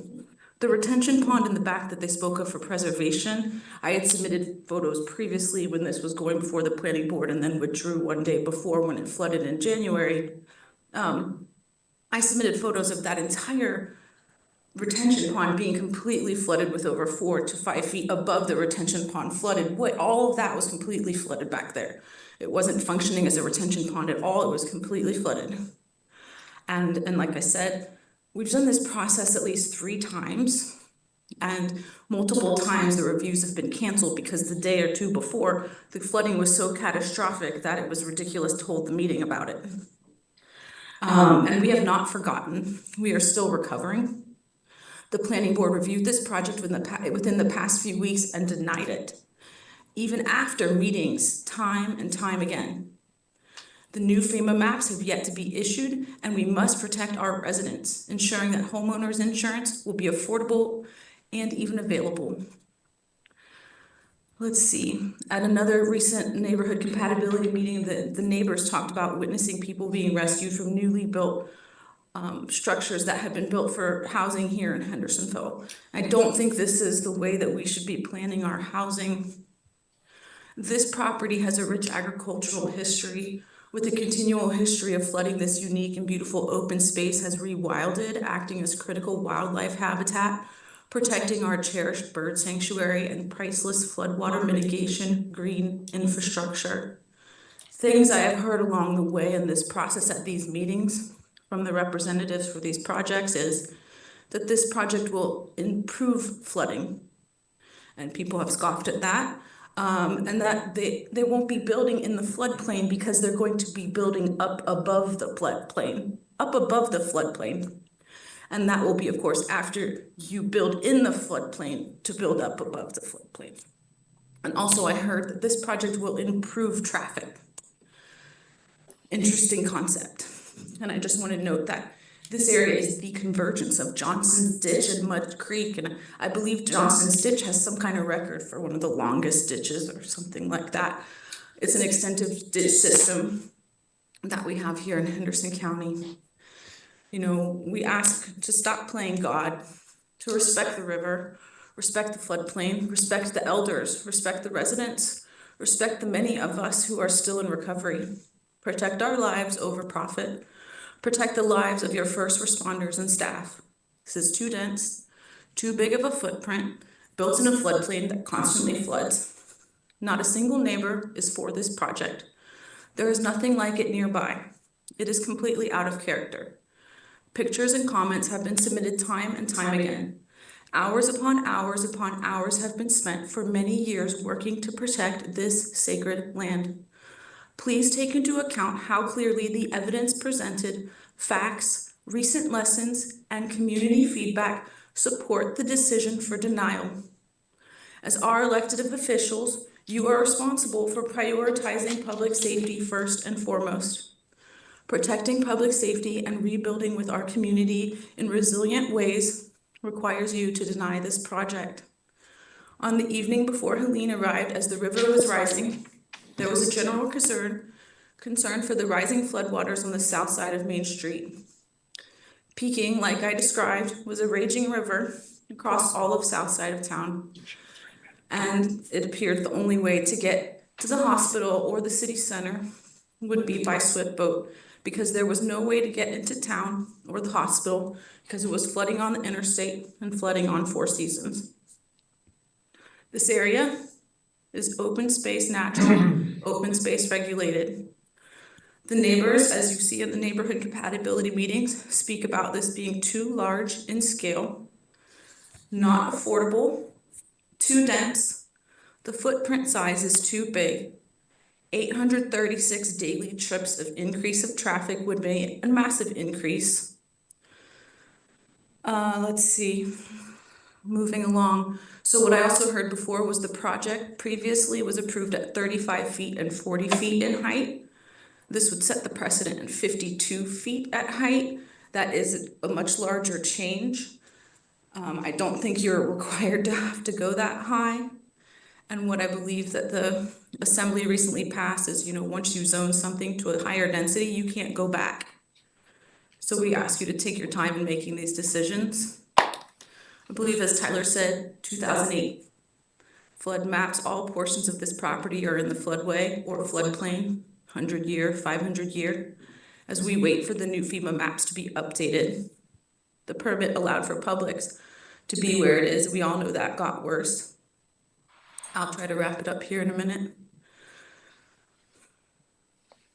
This is not in character. This is not safe. The community does not want this monstrosity and public safety nightmare. It's not listed on land suitability or supply maps due to a large amount of flooding and floodplain.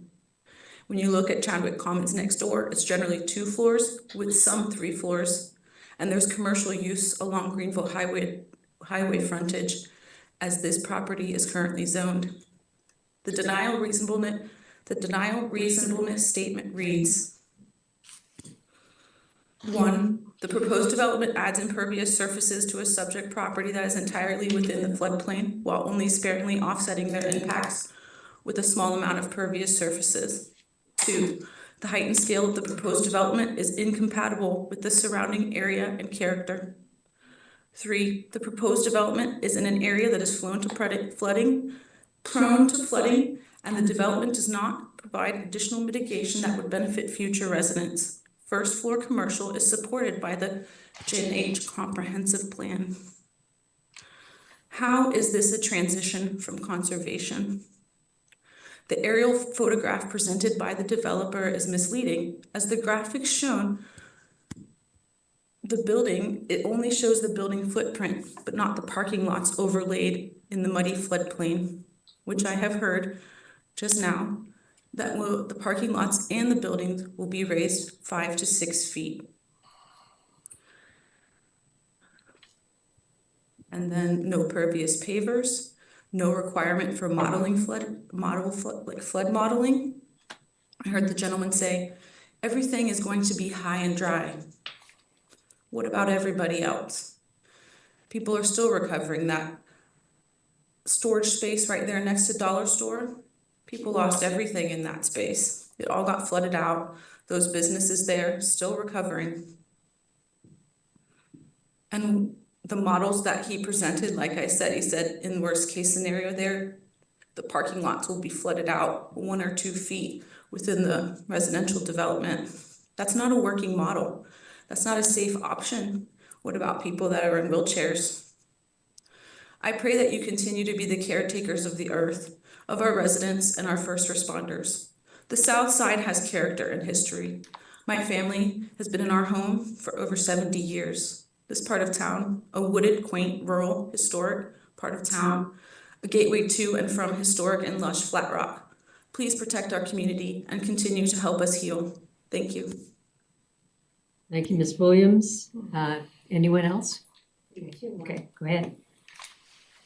Ken Fitch, you were unmuted. Ken Fitch, 1046 Patton Street. After all the years of flooding on the south side of town, and then Hurricane Helene, we cannot unsee what we have seen. We cannot unexperience what we have experienced. And yet we are asked to place this massive 4-story building and its over 400 residents and their vehicles in the midst of a floodplain. 400 residents in the midst of a floodplain with road access off flood and impassable. Year after year, storm after storm has brought closure to the roads and major disruptions to business and traffic, and creating situations during major storm events where the fire department would be called to initiate 5 to 10 water rescues per event. And yes, during Hurricane Helene, there were over 70 rescues. How many rescues might be necessary from this project in a major storm event with the surrounding area flood? The applicants have brought forth a detailed series of very impressive engineering plans, architectural renderings, and hydraulic modeling to create this massive monumental structural complex. While it may not be the brutalist architecture suddenly in our cultural focus just now, the impact of this structure will be major at this location. It was stated that during a storm, the flood would not reach the building, but it was acknowledged that the parking lots might experience 6 to 12 inches of water. When asked about the possibility of pervious parking, and some of the team has spoken to the efficacy of pavers. It was also previously stated that this would not be financially feasible, which is understandable given the enormity of the project and expense. Although it is unsettling to consider the possible lack of financial feasibility should there be further unforeseen expenses for a project this complex in the midst of a surrounding floodplain. Given our experience with this area, the emergence of the unexpected would seem inevitable. On a one-dimensional map, this might seem an ideal location for such a project. But within this focused intensity mode, the intensity is severe. With the realities of the clash of intersectional traffic, hazardous walkability, and the forces of nature periodically in full release. And projects here deserve special caution.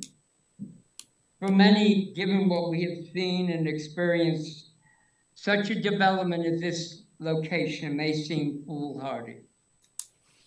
But if you determine that there are overriding considerations and decide tonight that it should be approved, then responsibly, tomorrow morning, Adam Murr, Brian Pauley, and Chief Miller should meet to begin consideration of the planning for Fire Station 3 for the fully equipped and staffed water rescue unit. Oh, some may say this is far afield, but we are dealing with flooded fields and roads and parking lots and buildings and stranded residents. And in fact, several developers for projects this side of town, when asked about emergency access and service, have cited the proposed Fire Station 3 as providing the emergency service for their projects. And that may be necessary should this go forward. But the issue here is safety and the serious responsibility we would have to the 400 or more residents for whom this location would be home. Thank you. Thank you, Mr. Fitch. Brett Werner, you are unmuted. Good evening. Thank you, Madam Mayor and Council. I appreciate the developer stating the missing middle, but also this has been long vacant land for a reason. The two conditions proposed this evening should have been previously submitted prior to being denied by the planning board. I think this sets a bad precedent for future developers, and I also think this sends a very bad message to our first responders and public safety, putting profits over people. Raising this property by 6 feet would only exacerbate current flooding, and if publics experience 2 feet of mud in their store, I can only imagine what would happen if this property were approved. Thank you. Thank you, Mr. Werner. Anyone else? Okay, we did have 2 digital comments submitted. First, Lisa Aguilar, 7 Shady Branch Trail, Hendersonville. Says, I'm in favor of affordable apartments being built to meet the needs of retail, restaurant, first responder, teacher, and healthcare. And going on, so if that can happen, I'm in favor of the project. No luxury apartments, no eyesores. If it's not affordable housing, then no. The other one is Melody Campbell, 117 Brooklyn Avenue, Hendersonville. Again, it's located in a floodplain, directly across from storage locker, which experienced 2 feet of water. During floods, this becomes completely isolated. Continued building on the floodplain will exacerbate flooding in the area and is irresponsible. Building an apartment complex on this property, even if raised up like Publix, is irresponsible. that was all we had there. Okay. Anyone else have last minute comments? Two people that I think we need to hear from. One of them is Mike Huffman. And the other one is Mr. Ward. Okay. Just because I think comments need to be made from these two professionals. Okay, would that be considered public comment, or should we close the public hearing and then hear from staff? I think you can do it either way. Okay. I think I would rather go ahead and close the public hearing, since it will be staff that will be speaking. Okay. Who wants to go first?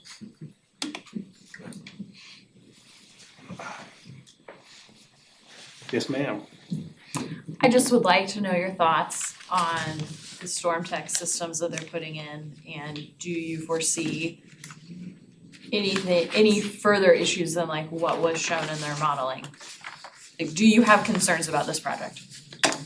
So the storm tech issue or storm tech item, storm tech's a very common stormwater control practice that we see here in the city. Publics utilize the same practice, Fresh Market has the same practice, so there's a number of developments in that general vicinity that utilize that measure. It's no different from a pond, it's just that it's under it's underground, which allows for basically you don't have to use green space on the ground to put stormwater, so I don't have any concerns about the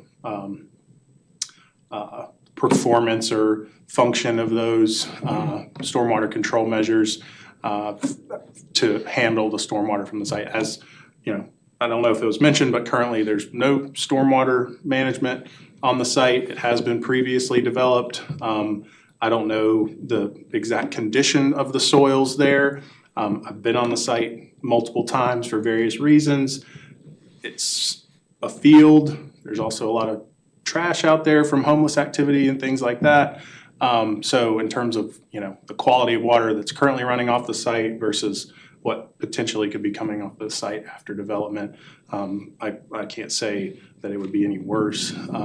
So in regards to my overall opinion of the project, it is a redevelopment. The site has been filled previously. Obviously, in the wake of Helene, we've seen the impacts of a double 500-year event, which really just means that there's no precedent set for that amount of rainfall in that period of time. When you look at rainfall statistics, it ends at the 1,000-year event. And I think that's in the 18 or 19-inch rain in 24 hours. I don't know the exact number, but it's not 30 inches in 48 hours. So as Mr. Bick mentioned, it's not a requirement of our ordinance for projects that do not impact the floodway to be modeled. And if you recall back to the presentation about floodplain development, the floodplain, the area of the floodplain is modeled to include an additional 12 inches basically to account for development in the floodplain. So when they produce that model, they say, okay, well, this area that is the floodplain, they don't model, as you know, the previous models are from 2008 or the previous maps. So when they develop that floodplain extent, it's to provide some reasonable protection, because there is the assumption that future development will come in and fill up parts of the floodplain. And so the models that Mr. Big showed, during the 100-year event, the site would not have water on it. During a 2,000 or 1,500-year event, who knows? It's a model. Based on the elevation, they would have some water on the site. Again, probability of that happening statistically extremely low. So does that answer your questions? Yes. Any other questions from council? So all of the floodplain requirements, Yes, ma'am. legal requirements have been met with this project? So they have not submitted the floodplain development permit for this project. But the requirements that would be placed on the project, as we spoke, because it is a redevelopment, I don't see why it wouldn't be feasible for them to get I haven't reviewed the floodplain development permit. I think Travis might have submitted one. I just haven't had an opportunity to review that.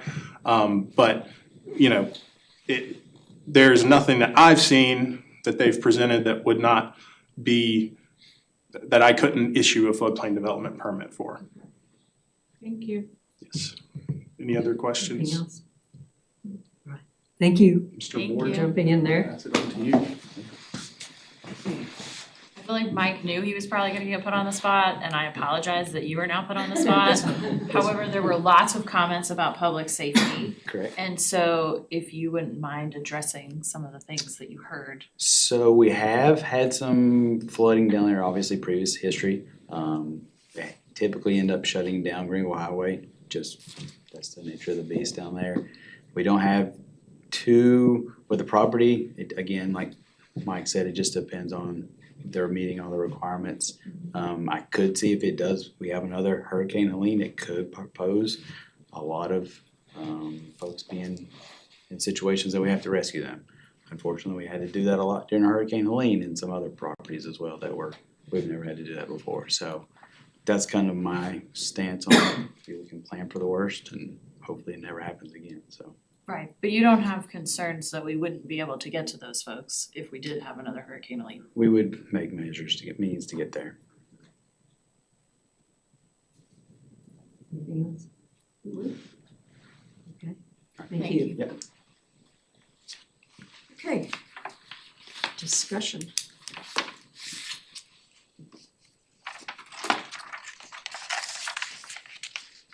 Let's go.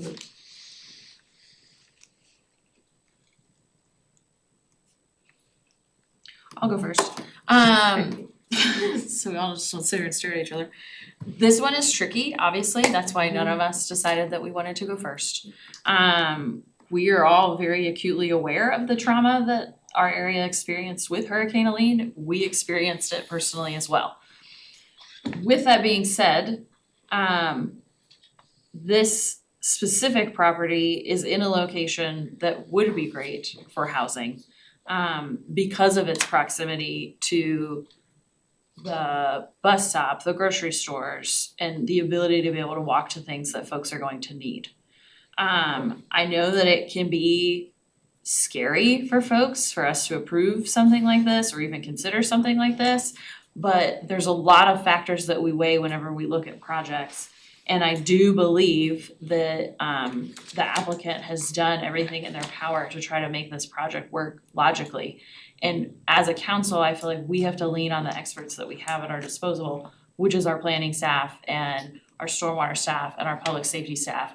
And if they are comfortable with it, then that makes me a lot more comfortable with it. And the fact that they're gonna provide some of the units with housing vouchers is a much needed, price point in housing that we just don't have right now. Can I jump in on that point? Sure. And speak to the need, the gap in housing that accepts vouchers. The wait list is what, over 900 at this point? And there are no available units. I would love to see more than that are in this project. And I also know that there are lots of factors to consider when deciding how many units can take vouchers. So it does make me feel like it is getting closer to closing that gap to offer some affordable units when the need is so dire right now that people have anywhere to put those vouchers.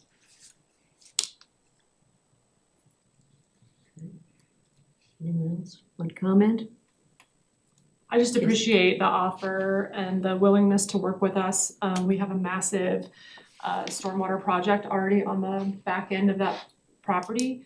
And Mike has made a lot of very thoughtful plans to address flooding on that side of town. And we believe in the next 5 to 10 years that a lot of his mitigation efforts are gonna really pay off for us. And so we are working ongoing to do things to kind of remedy some of the flooding on the south end of town.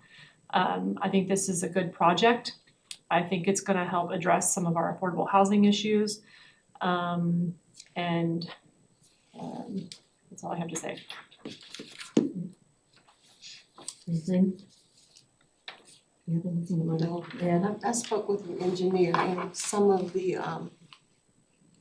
that they presented here, I heard from the engineer, like raising it 5 feet, and the storm tank, they explained it to me, so I feel comfortable as well.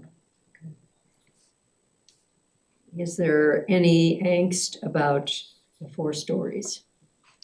Because what I'm thinking, they're going to raise the property 5 to 6 feet and then Yes. have 4 stories. Yeah. So that it was not mentioned particularly here, but I have heard some people concerned about that.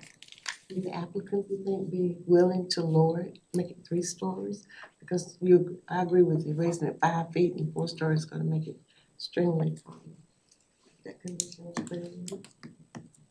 I think the thing is the density is what allows this project to happen. And financially, when you're looking at, what they've already blocked off for voucher program and the way that even their loans work, the density is what we're saying that we need and that we want.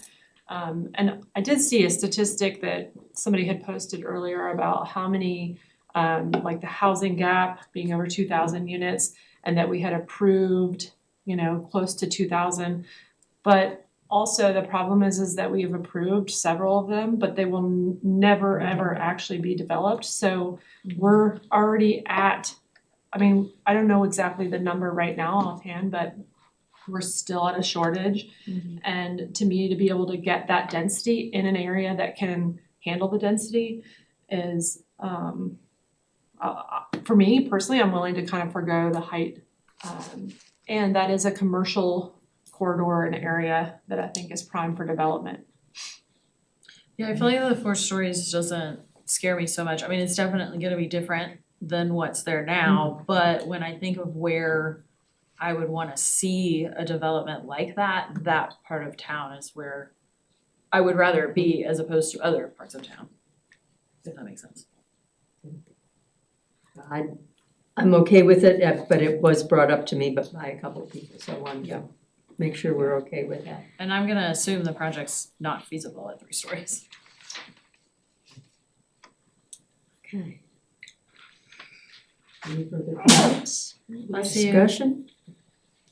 Madam Mayor, I move the City Council adopt an ordinance amending the official zoning map of the City of Hendersonville, changing the zoning designation of the subject property, PIN 9568-83-4302, 9568-83-2474, and 9568-83-2082 from PCD, Planned Commercial Development, to URCZD, Urban Residential Conditional Zoning District, for the construction of 185 multifamily units based on the master site plan, and a list of conditions submitted by and agreed to by this applicant and presented at this meeting, and subject to the following. The developer shall be consistent with the site plan, including the list of applicable conditions contained therein, with the following permitted uses.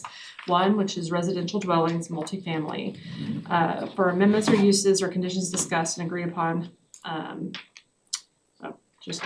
permitted uses and applicable conditions presented on the site plan shall include the following. And I just want to follow what we've already. So read all Thank you. this, and then there's like an extra line that you want. Perfect. So I want to include that the developer agrees to provide the City of Hendersonville with an easement intended to benefit the city's Lower Mud Creek Floodplain Restoration Project, which focuses on reducing flooding and restoring natural floodplain functions along Mud Creek in the south side of Hendersonville, substantially in the form as set out in Exhibit A. Also, the developer agrees to make 10 units available to accept housing vouchers for otherwise qualifying applicants. If no voucher holders have applied for an eligible unit for a 30-day period of time, the designated unit may be rented to an applicant not holding a housing voucher. And the next available unit would be held for a housing voucher under the same terms. The petition is found to be consistent with the City of Hendersonville Gen H 2045 Comprehensive Plan based on the information from staff analysis and the public hearing.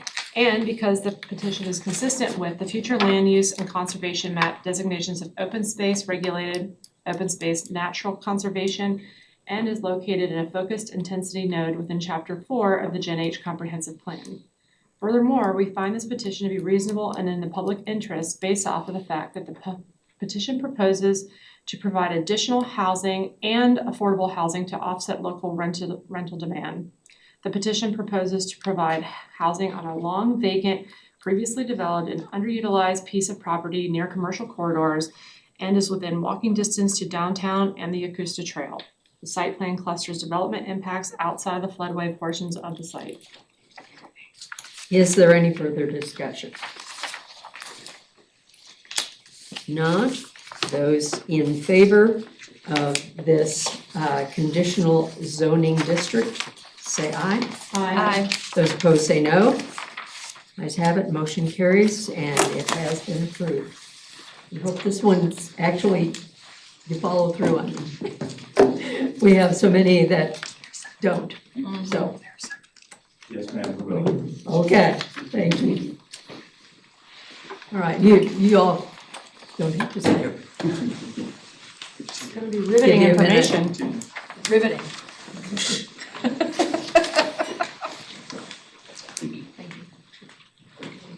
See that one? I know.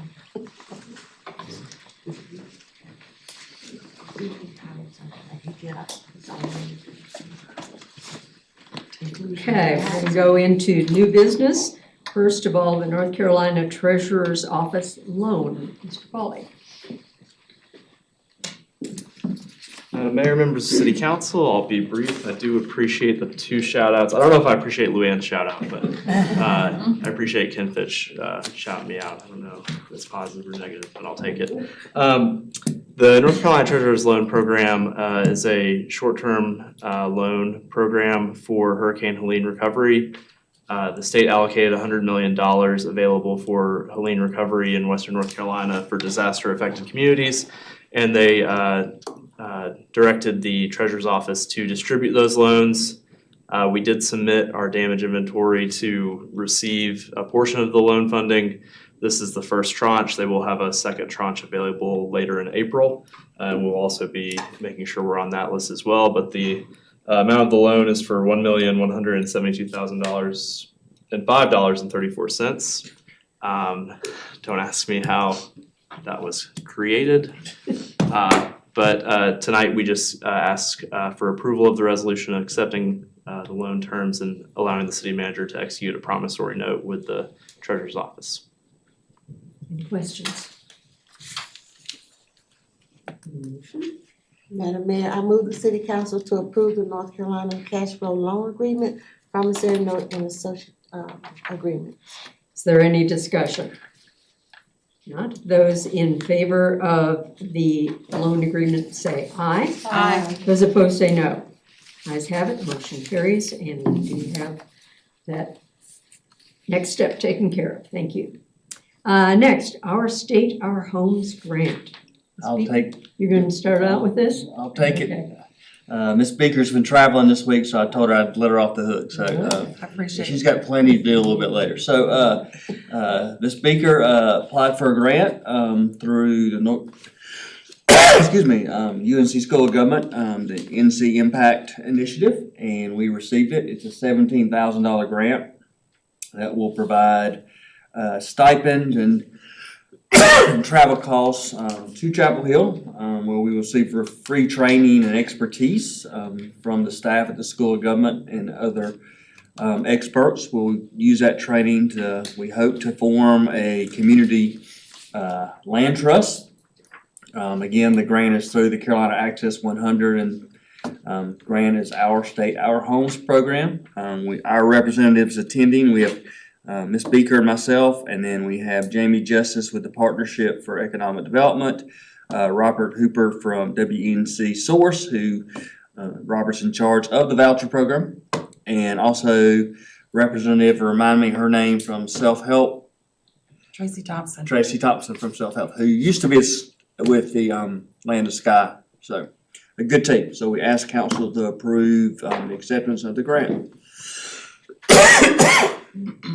Sorry. Are you okay? So that is all I have. We'll be glad to answer any questions. Any questions? Okay. All right, then, is there a motion? Madam Mayor, I move City Council to accept our state, our homes grant being offered by UNC Chapel Hill through the Carolina Across 100 program and authorize staff to proceed with this information. Is there any discussion? Not. Those in favor of accepting the grant, say aye. Aye. Those opposed, say no. Ayes have it. Motion carries. And we're glad that we're able to participate in that. I think most of them are, from what I've seen, is a consortium of several towns or counties, and we're kind of on our own here. We are. So. We're the only city, right? Yeah, yeah. That's So pretty cool. You guys did a good job of the application. Right.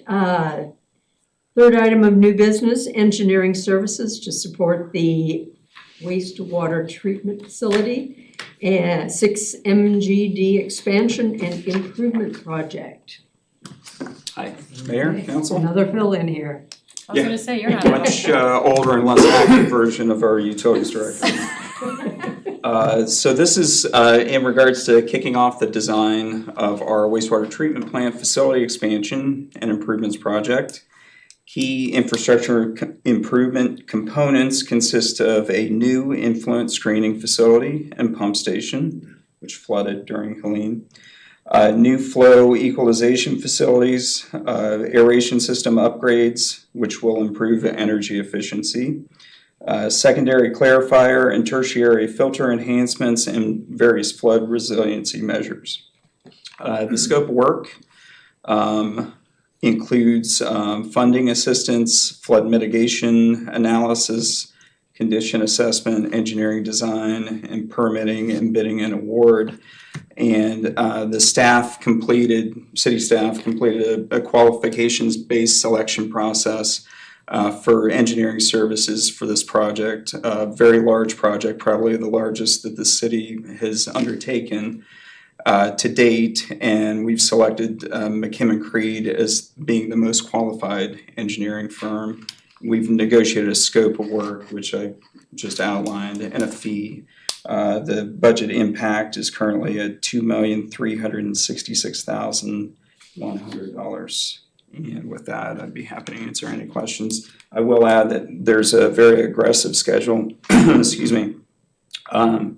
We will start almost immediately and hopefully wrap up bids and have bids in hand by October of next year, so October of 26. Be happy to answer any questions.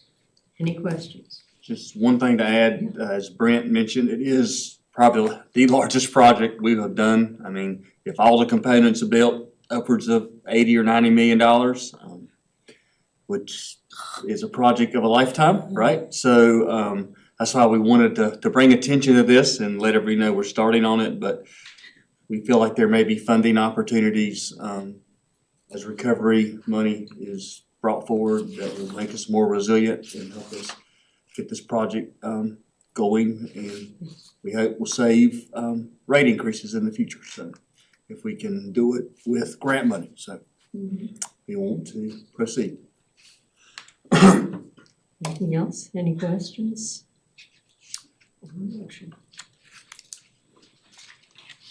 Madam Mayor, I move the City Council to adopt the resolution by the City Council to select McKim & Creed Inc. as most qualified to provide engineering services and authorize the city manager to enter into a contract for engineering services to support the wastewater treatment facility 6 MGD expansion and improvements project. Is there any discussion? Not. Those in favor of the resolution to select McKim and Creed, say aye. Aye. Those opposed say no. Ayes have it, motion carries. And we can move on with that one. Thank you. Okay, boards and commissions. Now for We the got fun part. we got another long. I just got my, did I give mine back? Oh, I accidentally, I think, gave it to Angie. Did you get a board and committee thing? Oh, I lost mine. yep. Here you go. Yeah, we're Okay. really sitting here. We'll just pass papers around. Okay, so we will just go down this. First is Board of Adjustment. There are 3 city resident vacancies, 2 regular, 1 alternate, and we have 3 applications. Kyle Gilgis, Brett Werner, and Stephen Collins. Anyone like to make nominations for either the regular or the alternate Madam Mayor, positions? I'd like to nominate Kyle Gilgis for the alternate position. Kyle Gilgis has been nominated for the alternate position. Are there any further nominations for that position?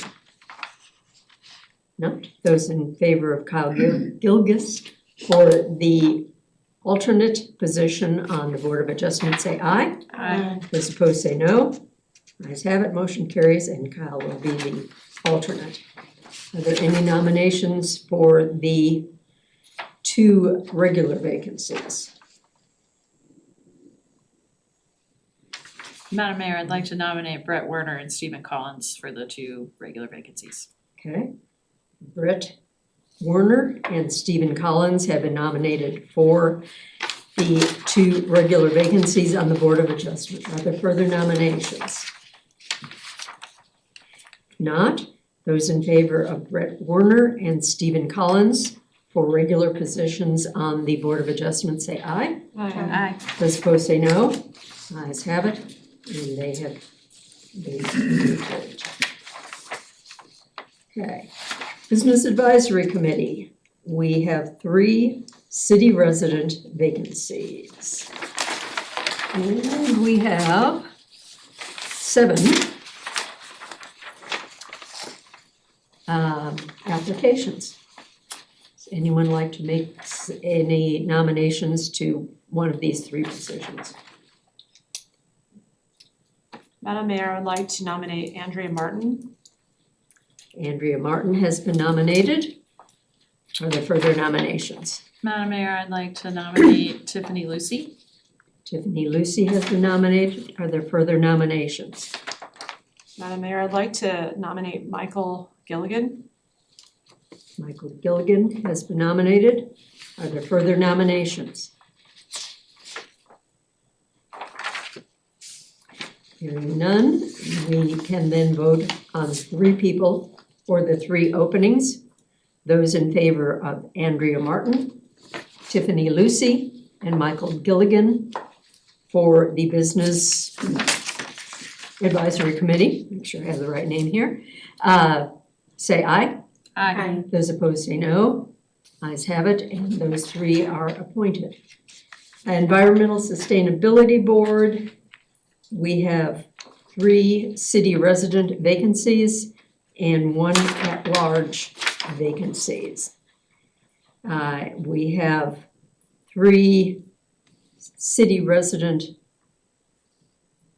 applications and 2 ETJ applications. And the student seat is Separate. completely Yeah. separate, right? Okay. Madam Mayor, I'd like to nominate Jesse Bailey and Judith Moulton to the city. Okay,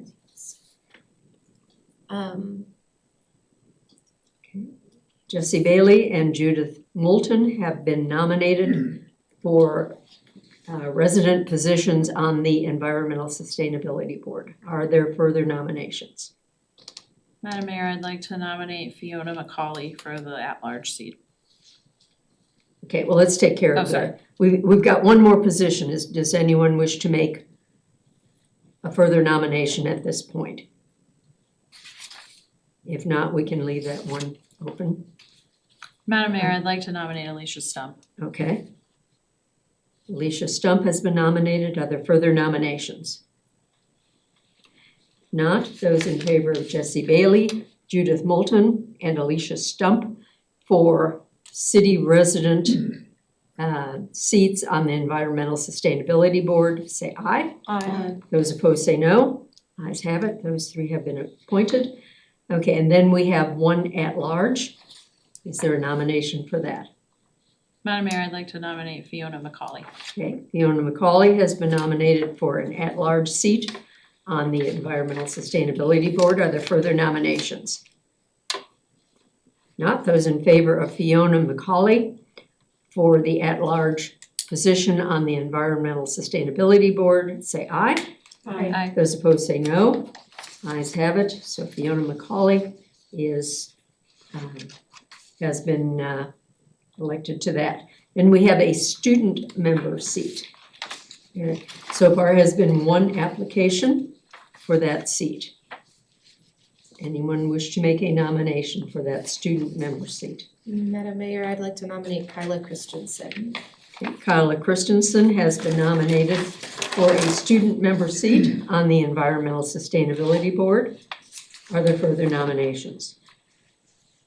Not, those in favor of Kyla Christensen for the student member seat, say aye. Aye. Those opposed say no. Ayes have it, and Kyla Christensen has been appointed.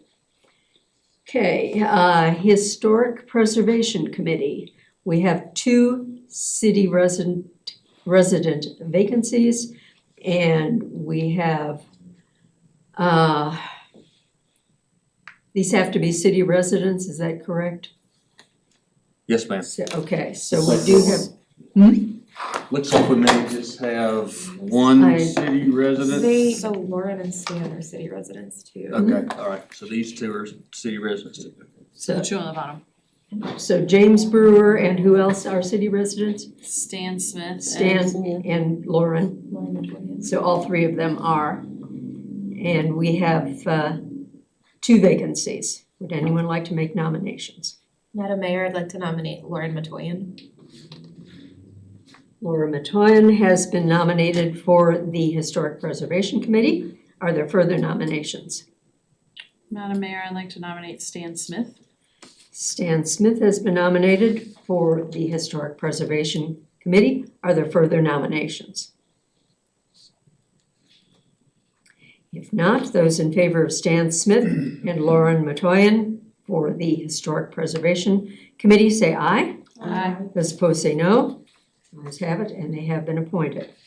Tree Board, we have 1 at-large vacancy. And we have lots of people who would like to serve on that. So many. Yeah. Madam Mayor, I would like to nominate Ed Skavarch.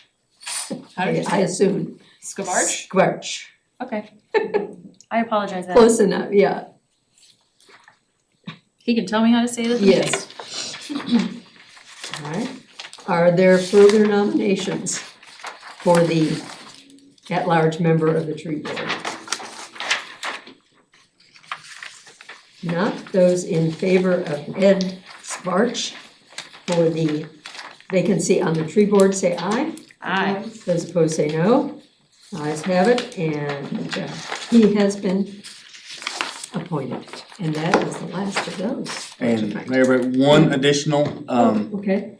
but I think we have a volunteer. The Animal Services Advisory Committee is requesting a city council liaison. I believe Councilmember Simpson has volunteered to do that.